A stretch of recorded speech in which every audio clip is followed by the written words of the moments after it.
ఎన్నికలో ఎంఐఎం మద్దతు డబ్బుతోనే కాంగ్రెస్ గెలిచిందని కేంద్ర మంత్రి కిషన్ రెడ్డి ఆరోపించారు. ఉప ఎన్నికలో గెలుపు కోసం కాంగ్రెస్, బీఆర్ఎస్ రెండు పార్టీలు కోట్ల రూపాయలు ఖర్చు పెట్టాయని అన్నారు. కేంద్ర ఎన్నికల సంఘానికి రాష్ట్ర ప్రభుత్వం సహకరించలేదని, ఈ విషయంపై ఫిర్యాదు చేస్తామని చెప్పారు. జూబ్లీహిల్స్లో మేము ఎప్పుడు కూడా ఇంతవరకు ఒక కార్పొరేటర్ కూడా ఎన్నో గెలవలేదు.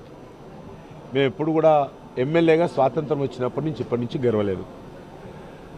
ఈసారి ఎలక్షన్స్ వచ్చినాయి కాబట్టి భారతీయ జనతా పార్టీ అక్కడ మా పార్లమెంట్ పరిధిలో వస్తుంది కాబట్టి తప్పనిసరిగా మేము ఒక రాజకీయ పార్టీగా మా కార్యక్రమాన్ని ఎన్నికల్లో పాల్గొని ప్రచారాన్ని చేపట్టాము. మాకు ఉన్నంతలో అక్కడ ఉన్నటువంటి రాజకీయ నేపథ్యంలో పెద్ద ఎత్తున మజ్లిస్ పార్టీ పూర్తి స్థాయిలో కాంగ్రెస్ పార్టీకి మద్దతు ఇచ్చింది. మజ్లిస్లో ఉన్నటువంటి ఒక గ్రూపు వాళ్ళు కొంతమంది టీఆర్ఎస్కు సమర్థించినట్టు తెలుస్తున్నారు. దానికి సంబంధించి పూర్తి అనాలసిస్ చేసుకోవాలా.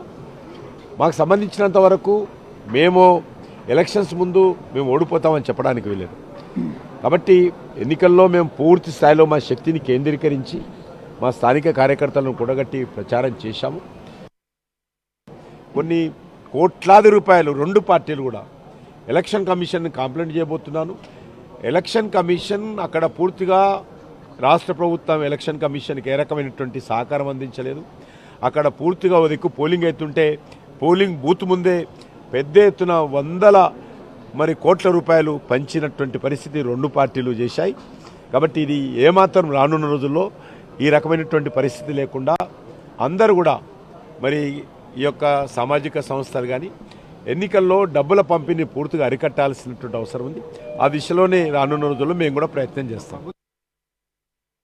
రేవంత్ రెడ్డి ఏం చేసినాయని ఒకటేయాలా, రేవంత్ రెడ్డి ఏం సాధించాడని ఓటేయాలా, రేవంత్ రెడ్డి ఆయన ఇచ్చినటువంటి గ్యారంటీలో ఏది అమలు చేసినా నోటేయాలా, మెరుగుపరిచాడని నోటేయాలా, జూబ్లీహిల్స్లో డ్రైనేజ్ సమస్య పరిష్కారం చేసిన నోటేయాలా.